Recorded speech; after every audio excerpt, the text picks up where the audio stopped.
جو مسلمان دل کھول کر خیرات کرتے ہیں اور جو بیچارے غریب صرف اتنا ہی کما سکتے ہیں جتنی مزدوری کرتے اور تھوڑی سی کمائی میں سے بھی خرچ کرتے ہیں، ان پر جو منافق تان کرتے اور ہنستے ہیں، اللہ ان پر ہنستا ہے اور ان کے لیے تکلیف دینے والا عذاب تیار ہے۔ تم ان کے لیے بخشش مانگو یا نہ مانگو برابر ہے،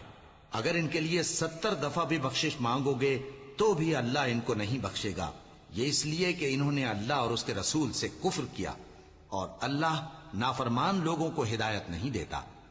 جو لوگ غزوہ تبوک میں پیچھے رہ گئے وہ اللہ کے پیغمبر کی مرضی کے برخلاف بیٹھ رہنے سے خوش ہوئے اور اس بات کو ناپسند کیا کہ اللہ کی راہ میں اپنے مال اور جان سے جہاد کریں، اور دوسروں سے بھی کہنے لگے کہ گرمی میں مت نکلنا۔ ان سے کہہ دو